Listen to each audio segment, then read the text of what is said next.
Good morning, everyone, and welcome to the June 2023 edition of the Southeast Monthly Climate Webinar, where we talk about the climate and special topics pertaining to the Southeast region.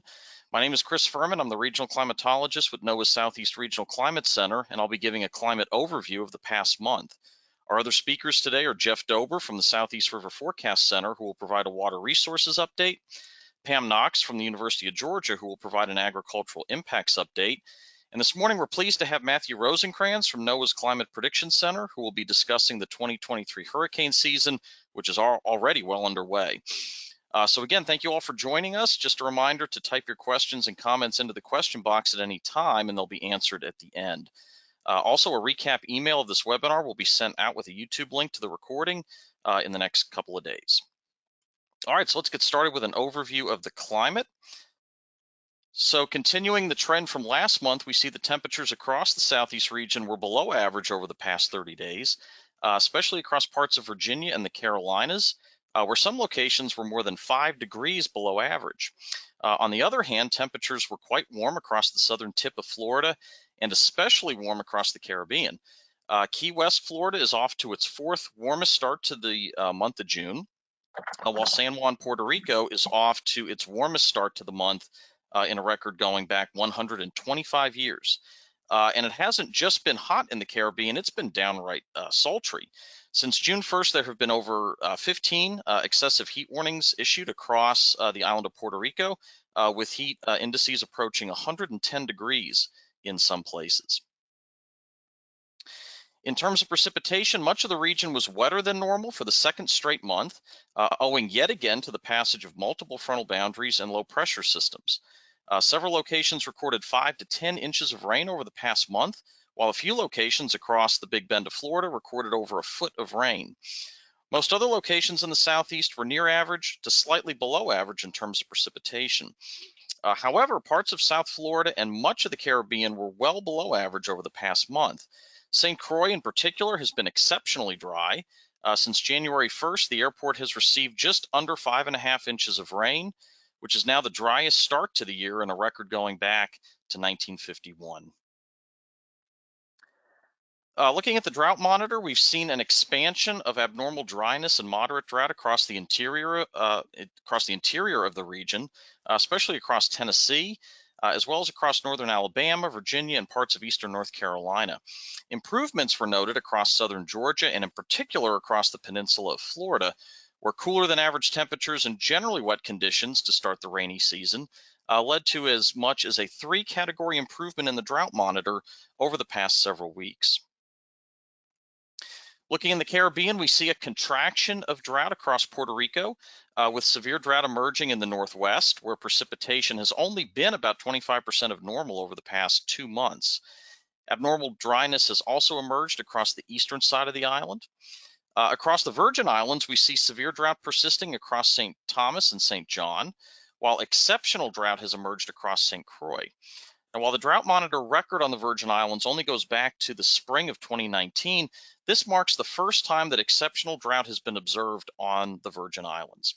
Unfortunately, this part of the Caribbean typically experiences a bit of a decline in rainfall this time of year. It's often referred to as the midsummer drought. So rainfall in late summer and this upcoming fall will be critical in helping restore water levels and soil moisture on the islands. One of the biggest weather-related stories of the past month was the Canadian wildfires and their impact on air quality across large portions of the United States, including the Southeast. The persistent trough and upper-level low pressure system that dominated our weather for much of June helped direct the smoke from these fires into the region, resulting in rare code purple air quality during the early part of the month. What made this event particularly problematic was that the smoke from these fires contained significant amounts of fine particulate matter, less than 2.5 micrometers in size, which when inhaled can cause respiratory problems along with irritation of the nose, throat, and eyes. In addition, the smoke helped block solar radiation from reaching the surface. According to the North Carolina State Climate Office, one of their weather stations in Greensboro, North Carolina, measured 40% less solar radiation than expected on June the 6th. Regionally, this was one of the worst air quality episodes since the Appalachian wildfires back in 2016.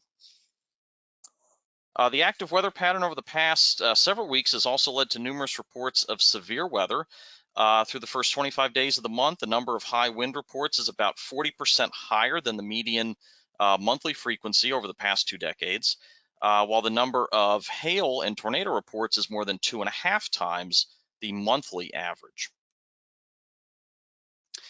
Turning to ENSO, as expected, El Nino conditions did develop over the past month, and so we are now in an El Nino advisory, meaning El Nino conditions are present and are expected to persist, and an atmospheric response has been observed. Indeed, the latest ENSO diagnostic discussion from the CPC indicated weakened trade winds across the western Pacific Ocean, more rain and clouds over the equatorial Pacific, and less rain and clouds over Indonesia. As such, forecast confidence is very high, about 95%, that El Nino will persist through the upcoming hurricane season and through the upcoming winter. In terms of strength, the forecast has not changed much since last month, and there remains about an 85% chance of at least a moderate El Nino and about a 55% chance of a strong El Nino. So looking out over the next 3 months, we see that the CPC is still forecasting a warm summer, but there's less confidence in precipitation, except across South Florida, which continues to lean above average. The seasonal drought outlook continues to look good for most of the region, with removal likely across the Florida Peninsula, Tennessee, and Puerto Rico. On the other hand, drought is expected to persist across parts of Virginia, and no new development is expected across the remainder of the region. So in the short term, we are expecting generally warm and wet weather across much of the region. Temperatures are expected to be near average across Virginia, while precipitation is expected to be near average across much of Florida. Looking at the 7-day QPF, this is from yesterday evening. We see the heaviest amounts in excess of 2 inches are expected across eastern portions of Virginia and North Carolina, though much of the region could see at least half an inch of rain over the next week. If we look out to 2 weeks, we see the northern half of the region leaning below average in terms of temperature, with the southern half leaning above average. Precipitation, though, continues to lean above average except across Florida. And then if we look out 3 to 4 weeks to about mid-July, we see equal chances of above and below average temperatures across the northern half of the region, with above average temperatures expected across the southern half. Precipitation is expected to be above average except across Tennessee and northern Alabama. Lastly, I just want to mention that the Southeast Regional Climate Center helps produce a number of reports on the state of the climate in the region, including monthly reports that provide much more detail than what we're able to cover in these webinars. So if you'd like more information on recent climate conditions in the region, please check out our products as well as those from some of our regional partners. They're located under the Climate Monitoring tab on our homepage at sercc.com. Okay, thank you very much for your attention. Here's a summary for you to look over after the webinar. I'm also happy to answer questions at the end. And with that, I'll turn it over to Jeff. All righty, thank you, Chris. And we'll start off with our first slide here, showing the map of the average 28-day stream flows provided to us by the U.S. Geological Survey. We see lots of green dots there on the map, showing most of the southeast is in the near normal range for stream flows. We do have some pockets of above normal across southern Alabama and South Georgia there, where the summer thunderstorm activity and some of that severe weather Chris was talking about has been more prevalent since Memorial Day. But for the most part, near normal stream flows across the southeast. And this has been the trend for a while now. As you look at the graph to the right there, showing stream flows for the southeast since 2022, and normal has been the rule.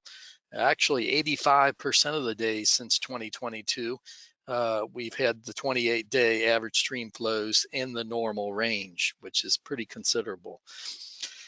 So let's go to the next slide and break it down state by state.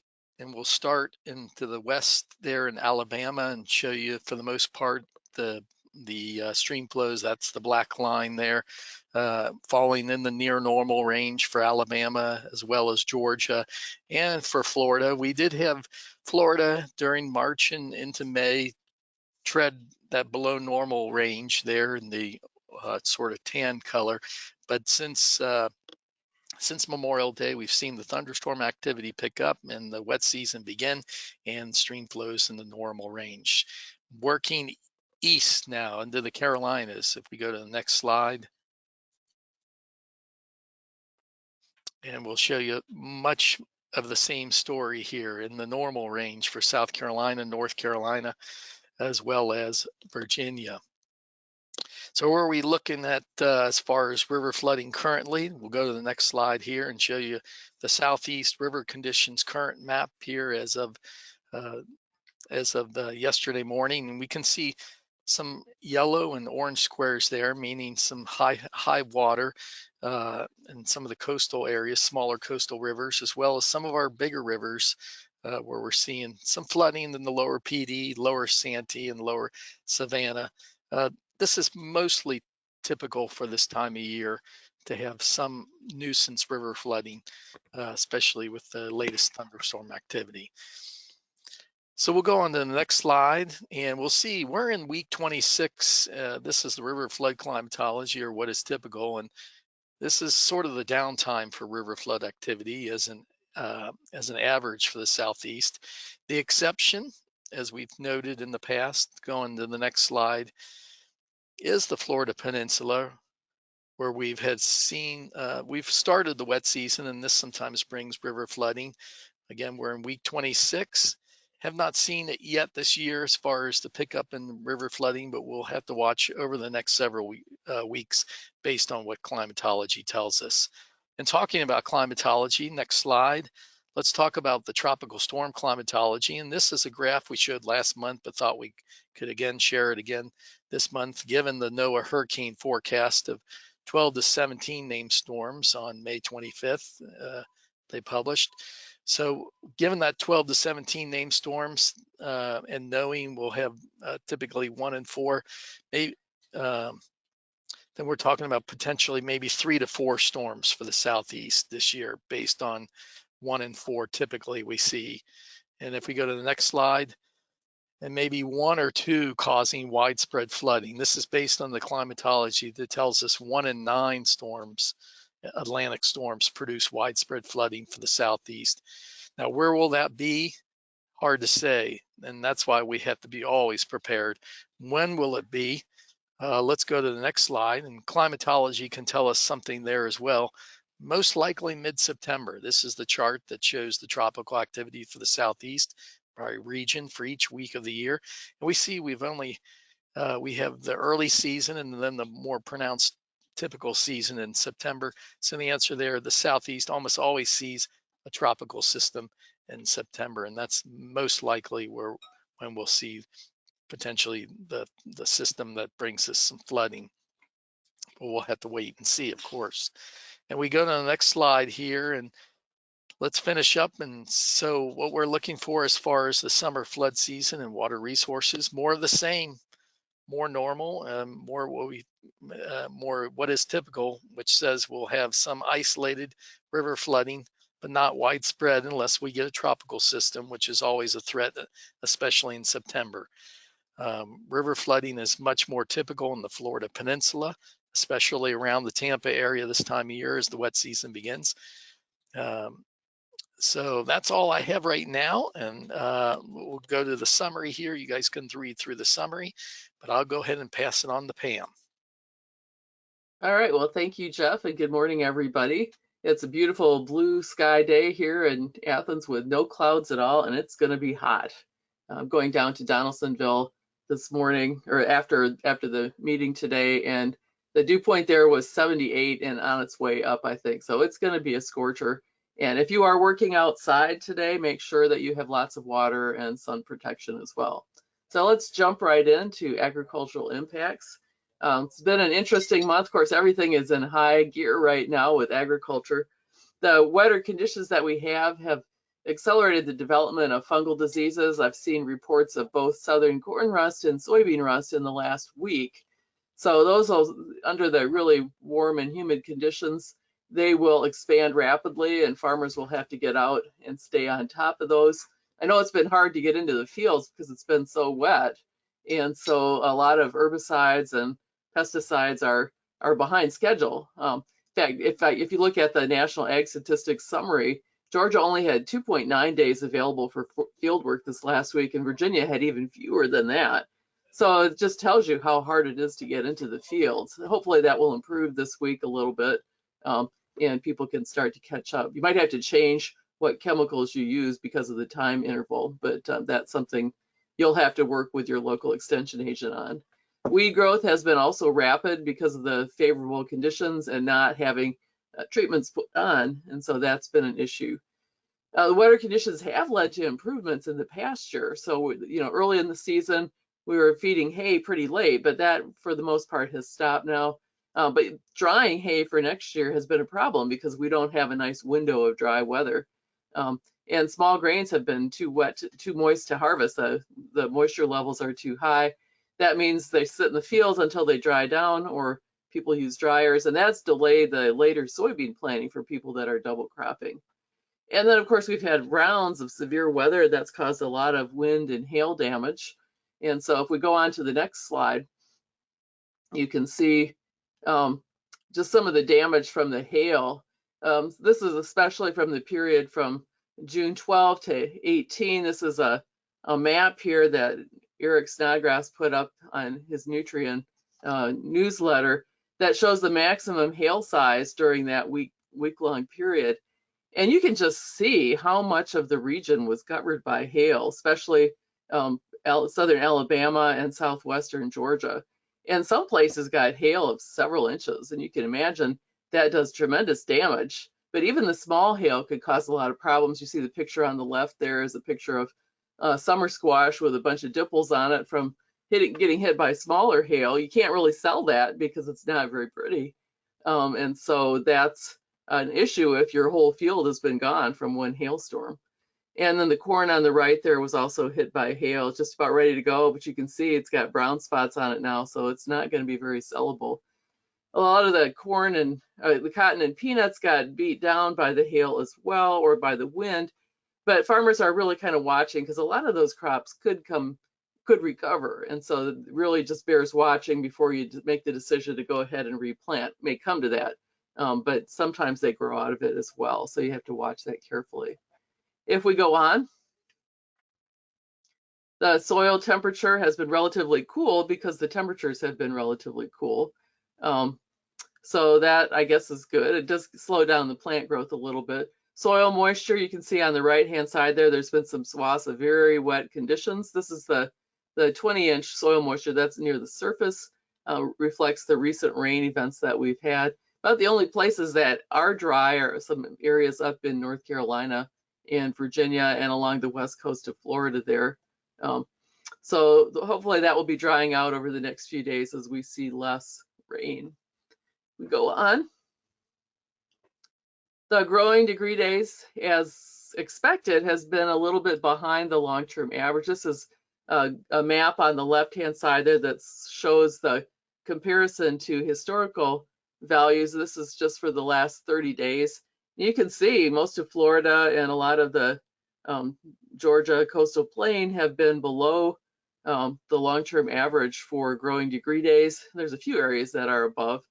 And I just pulled a graph for Tifton down in the southwest part of Georgia that shows since May 1st, the accumulated growing degree days has been below normal. It's probably about a week behind normal this year and not likely to catch up even if we do get warmer temperatures.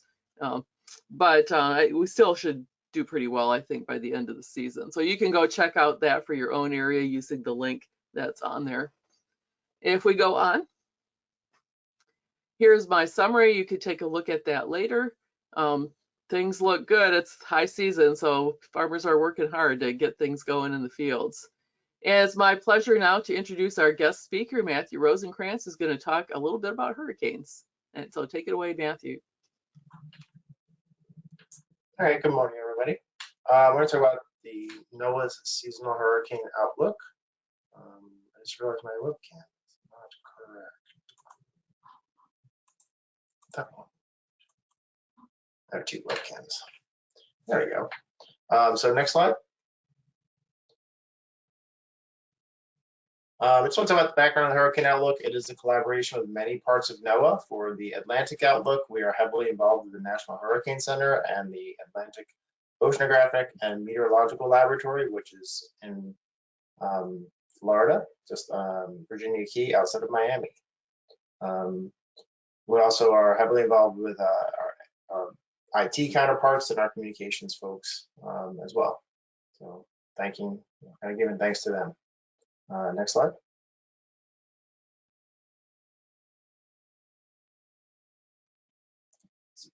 Just a reminder, oh, this did not translate well from Google Slides. All right. The Atlantic update, the season is 1st of June till 30 November.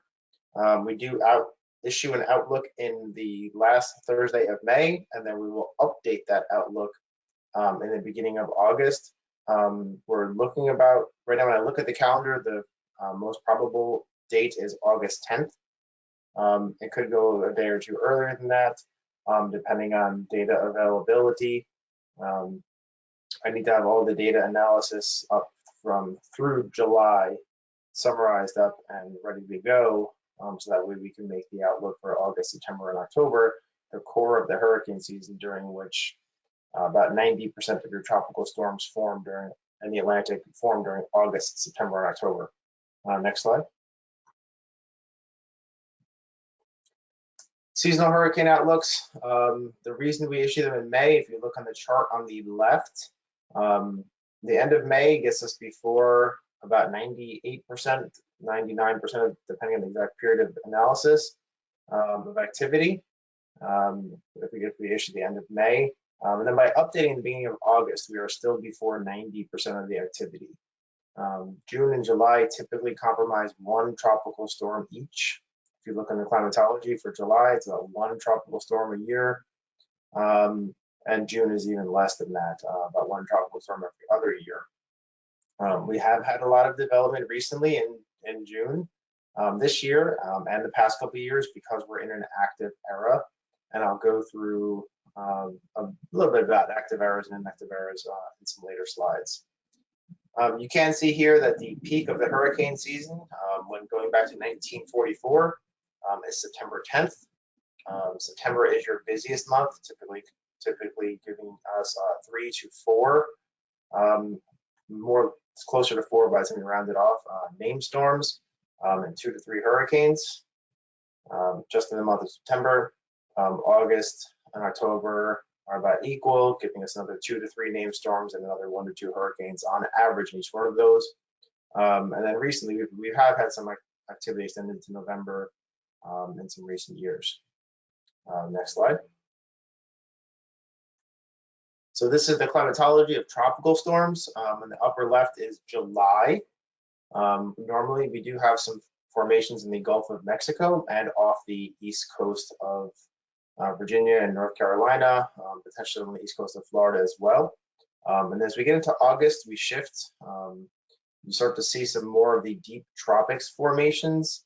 Although this year we've had Tropical Storm Brett and Tropical Storm Cindy form down in the deep tropics and an early burst of activity there. And then we get September.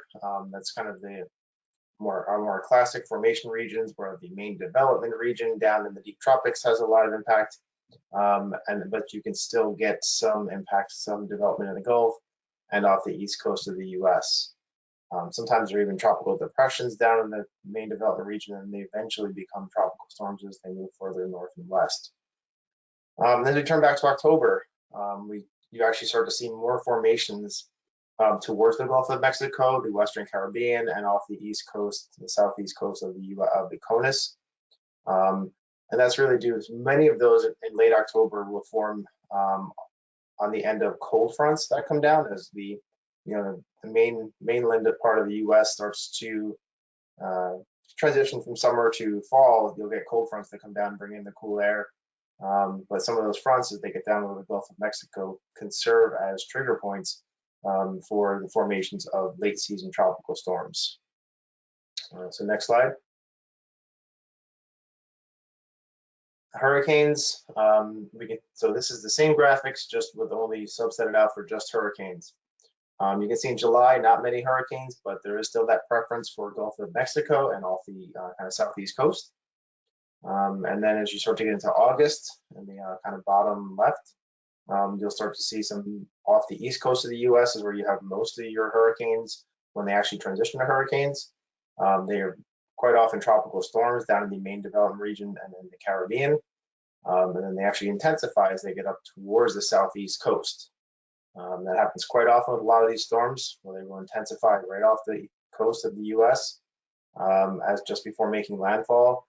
Many of the category 4 and 5 storms that made impacts during 2016 and later were tropical storms just 48 hours before that. So there have been a lot of late track just before landfall, rapid intensifications of these storms. Some of that has to do with the Gulf Stream. Some of that has to do with the ocean temperatures just near the coast of Florida or the southeast U.S. So when you get some temperature gradients in there, you can cause some rapid intensification of these storms. There's also just been a lot of warm water over the western kind of Atlantic and in the Gulf of Mexico the past couple of years, and that's just fuel for these storms. September, that's the busiest month. You get those developments and hurricanes down from the tropics, where they might be hurricanes the entire length of their track. But still, you actually get a slight peak in the hurricane formations actually as they go to the north, kind of pull out of the tropics and start to curve up. So you can get some intensification there as well before they hit Bermuda, or potentially even come along and clip the southeast coast. Then in October, again, you get that kind of push back towards the Gulf of Mexico, potentially across Florida, and maybe towards the southeast U.S. Next slide. This is a slide of landfalls. This is 110 years worth of landfalls.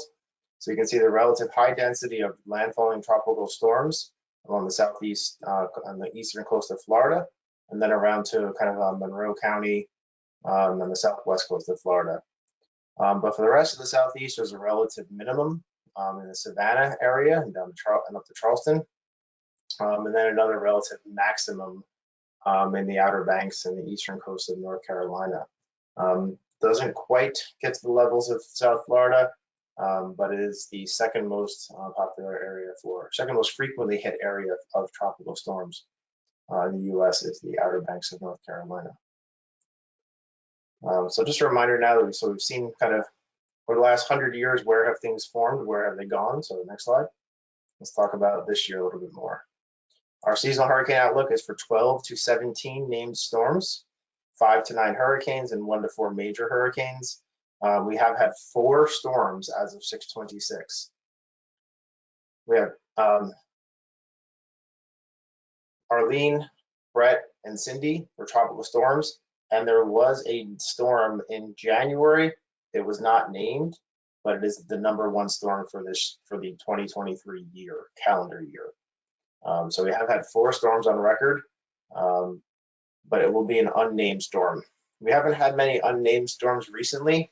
There have been many unnamed storms before we had satellites, because they would get reports of them from ships that made port many days later. But we don't have many of them recently. But this 2023 will be a unique year. So we have 4 already, and then so hopefully we don't have many more that impact the southeast U.S. Next slide. So I just wanted, this did not come out well on PowerPoint. Oh boy. 2022, so yeah, see, it looks fine there. Yeah, thank you. So we had the chance of above normal. Again, this is just rehashing the outlook, the 2023 outlook. 40% chance of near normal, 30% chance of above or below. And I'll get into the reasons for that kind of uncertainty. Looking back in 2022, the number of named storms, we got to 14. So that verified there. We got to 8 hurricanes, that verified. We only had 2 major hurricanes, so that did not verify in our range. And then we only had 98% of our ACE did not get to 110%, so that did not verify. So 2 out of the 4 things we forecasted verified. There was a really unique quiet period in July to August, which typically produces 2 to 3 named storms, 1 to 2 hurricanes, and 1 major hurricane during that time period. So that's kind of what we were missing out on last season. We are looking into the reasons why that was so quiet from about the 4th of July till August 30th. Then we had some, we had a bunch of potential tropical cyclones, but none of them really developed. We also had 2 storms that actually crossed Central America last year.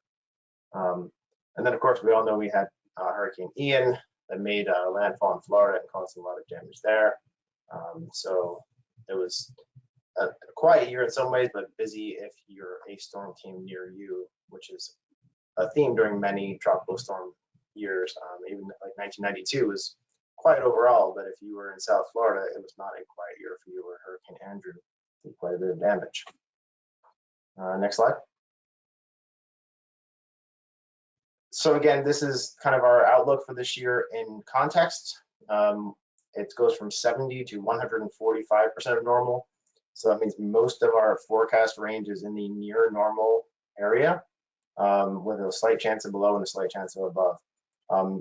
It would be the second near normal year in a row after 6 above normal years. So you can see those years from 2016 to 2021 were the above normal years. 2022 is a near normal year. Looking overall at this graph, we are in a high activity era since 1995. Many of those bars extend up into the above normal or even hyperactive, which is above the red line, years. Then there was a quiet period, 71 to 1994, and a more active era, 1950 to 1971. For the Atlantic Basin. Well, we are currently in a high activity era, which plays a role in our forecasts. Next slide. The reason the activity eras kind of become important and why we really consider them in the forecast is that there is on the Atlantic coast, so from Miami up to Maine, there is a doubling of the hurricane landfalls during activity eras, during high activity eras. There's not much of a change in the landfalls in the Gulf Coast, because pretty much the Gulf Coast pretty much averages about 1 landfall per year, no matter if we're in high activity or low activity era, just because you'll get a tropical storm that'll form somewhere in the Gulf, somewhere during the season, and make landfall. Although, so last year Hurricane Ian made landfall in the Gulf, didn't form in the Gulf. But it did make, that's technically a Gulf Coast landfall. So we also see a doubling of the seasons with multiple landfalling hurricanes during high activity eras. And that can be a real challenge for responding to these hurricanes. If you have an area that gets hit by a hurricane and then within the next couple of weeks gets hit by another hurricane or a tropical storm, it can make recovery efforts take a very long time. Southwest Louisiana was that case back in 2020. Next slide. So what got us to this outlook? Next slide. El Nino plays a large role. El Nino is a changing in the sea surface temperatures in the central Pacific, and that will change wind patterns around the world. So you can actually, and we can kind of start to see that a little bit. And the wind patterns are starting to change. We are starting to see some westerly winds over the parts of Indonesia. We are starting to see some upper level winds, and that's in the bottom middle plot here, coming out of the central Pacific, feeding into a very strong jet that is over the southern tier of the US. So we're starting to see some of the responses in the atmosphere of that change in the sea surface temperatures. So as we change the sea surface temperatures, it's kind of like if you're boiling a pot of water, but you only have like one little candle under it, but then you move that candle and then you've got to wait a little while for bubbles to come up into that new area. So we're starting to see change of sea surface temperature patterns across the Pacific. Now we're waiting for most of the atmospheric changes to happen. We're seeing some of them. We've got drying over Indonesia. We've got some wet conditions towards the central Pacific and the eastern Pacific. That's in the bottom left plot there. The blue is the wet conditions in the eastern Pacific. And then you've got actually drying towards Vietnam and Indonesia. Malaysia, which for the last 3 years, those were all very wet areas because of La Niña. Now we're going the other phase. So the one that will change the wind patterns across the entire planet. Typically, El Nino means lower tropical storms in the Atlantic and more in the East Pacific. So, but that is competing with that high activity era that we are in now. So ENSO and the high activity era are kind of like two titans in this clash of the titans this year. So next slide. Just this is rehashing that ENSO. This is actually looking at the depth in the Pacific, the temperatures at depth. So this is down to 300 meters. And it's all above normal temperatures in the Pacific. So I've got nothing, I'm not likely to interrupt the El Nino status in any form or fashion for the next 6 months at least. Next slide.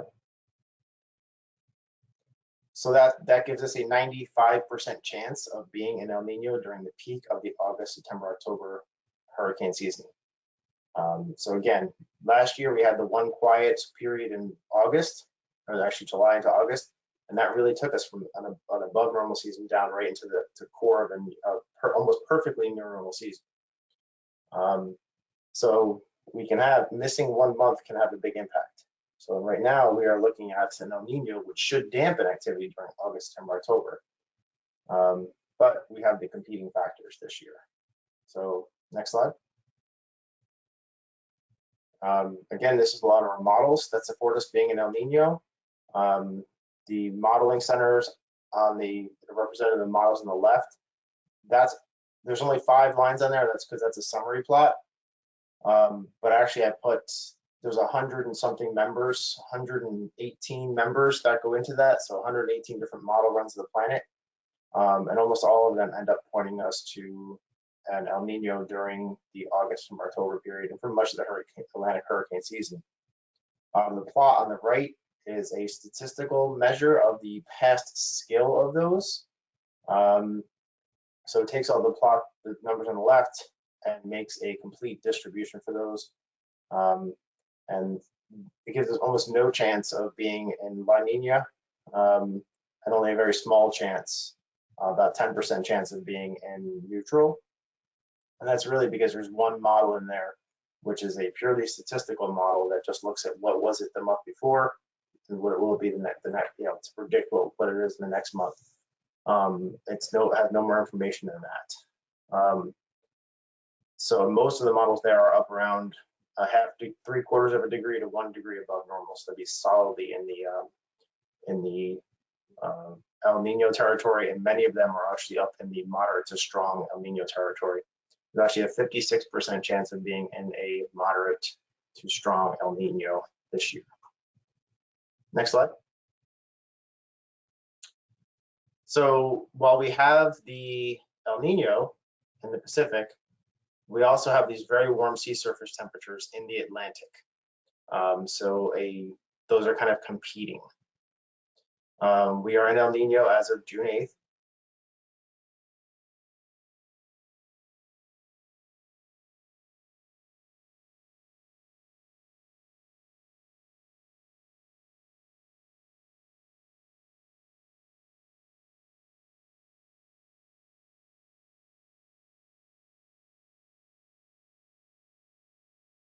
Developed into tropical storm strength. That's with many discussions with the researchers and the people at the NOAA laboratories as well that I have. So I have we have a discussion board. We talk about every storm that happens. But so the takeaway from this is that a warm Atlantic and a warm Pacific El Nino would produce competing forcings for tropical storm and hurricane activity. So again, it's kind of the clash of the titans this year in the Atlantic. Next slide. Our predicted sea surface temperatures from our models maintain both the El Nino and the warm Atlantic. So the models are telling us that we should have these competing conditions continue throughout the next 4 to 5 months. Next slide. This is a measure of the left-hand side shows the winds at about 10,000 feet over the Atlantic. And the right-hand side here shows the outflow at the top of the atmosphere. And it's kind of a way I measure the West African monsoon.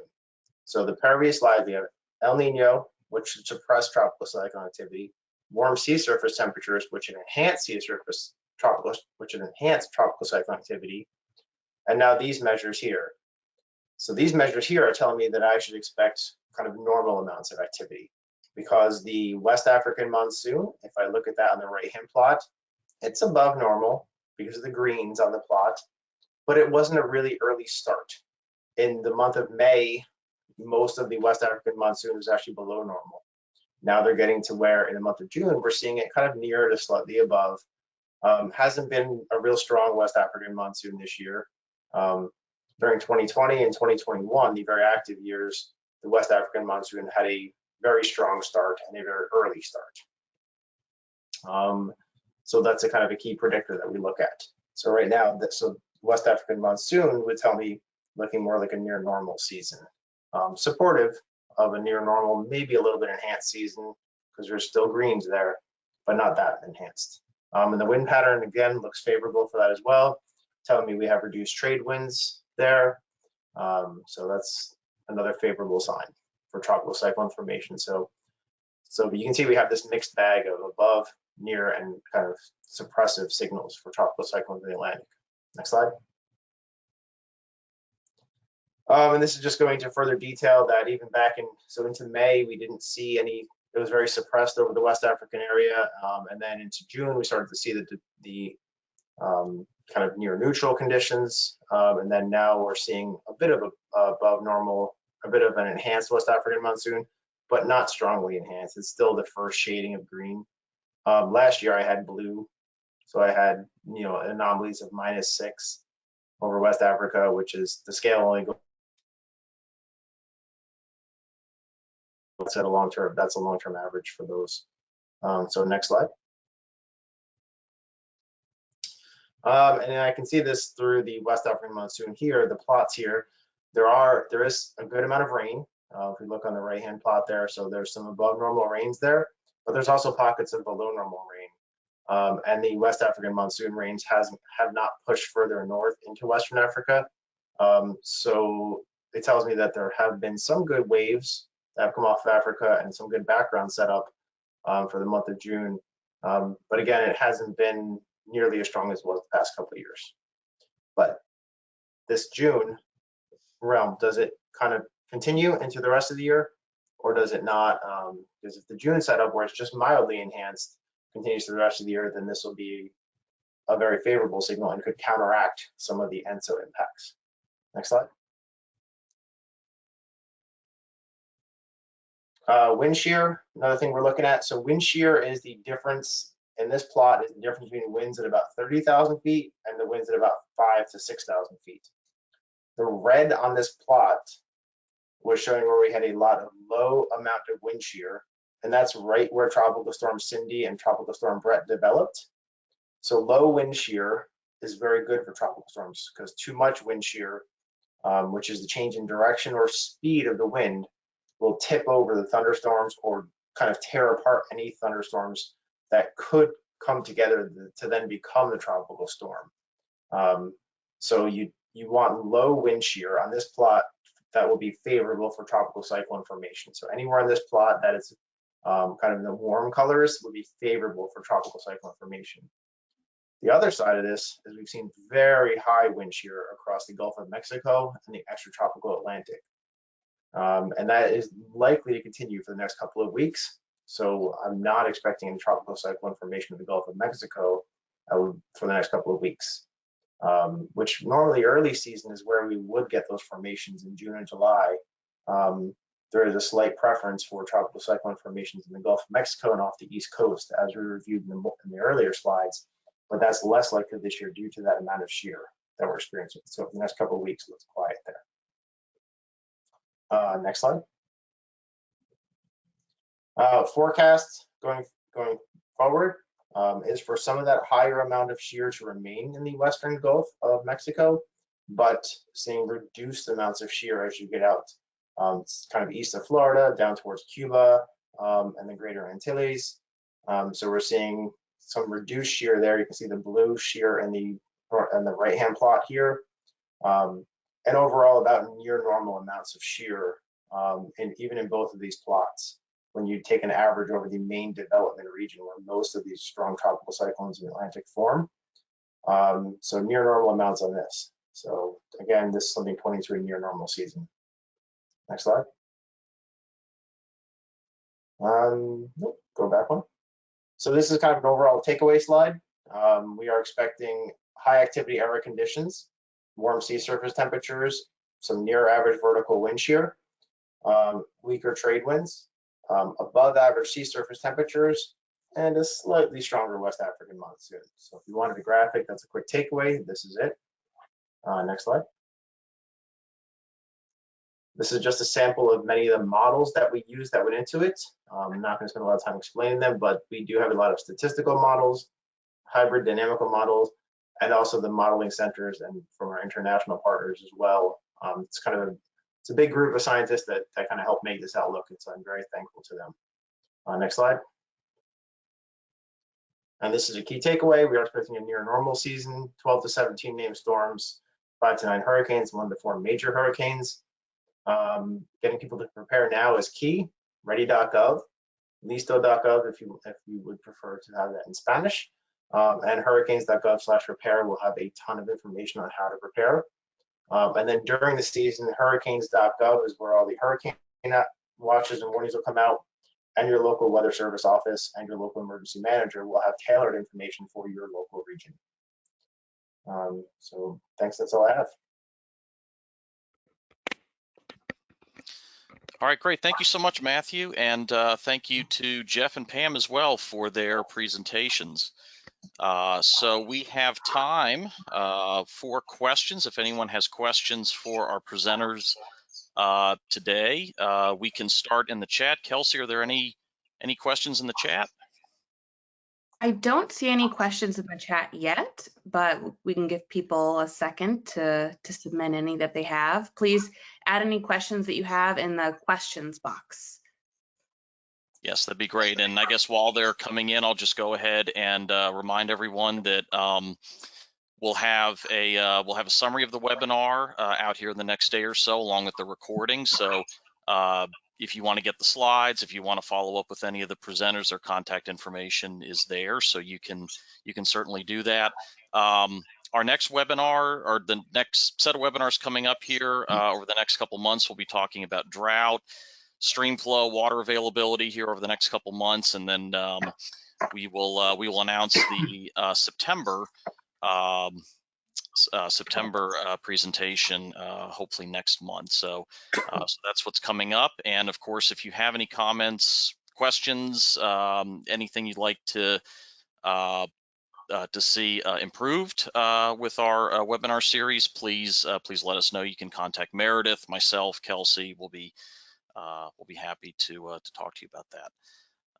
And Chris, we do have a question in the chat. Okay, great. The question is, have we seen warmer Atlantic compete with El Nino before, and what was the result? So I have, when I use the records going back to 1950, I've seen it 5 times, only 2 times within recent years, and we've seen anywhere from, in those longer record cases, I've seen anywhere from 8 named storms to 18 named storms. But in general, the El Nino tends to win out a little bit, and they do have slightly below normal activity. Last time we saw the conditions approximating even kind of this close, with both of them being so strong, was 2006. We have a couple of additional questions as well. Why does low shear in the Gulf of Mexico suggest low chance of hurricane formation? So there's actually high shear in the Gulf of Mexico. If I said low shear, then that was a mistake in what I said. We have had high wind shear in the Gulf of Mexico during this year, and that would inhibit tropical cyclone formation. So sorry if I misspoke, but that should be, hopefully that clears it up. Thanks. We have just one more question in the chat box so far. What were the factors that contributed to the demise of Hurricane Cindy earlier this month?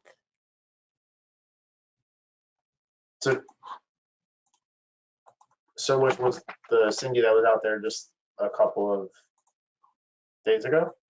The tropical storm Cindy, it started to run into some of the higher shear area. So you had Tropical Storm Brett and Tropical Storm Cindy. Tropical Storm Brett moved to the further to the south. That typically can create a high pressure area to its north and east, and that high pressure area would have inhibited moisture flow into Cindy. Plus Cindy's track also took it further to the north, so it took it a bit into a higher shear area and a lower sea surface temperature area. And those would all contribute to the demise of the tropical storm. Thank you. I think that's it for all the questions that we have in the chat, though, of course, if people have questions, as Chris mentioned, you can reach out to us after the webinar. Okay, that sounds good. Thank you so much, Kelsey, and hope everyone has a good rest of the day, and we'll see you all next month. Thanks, everyone.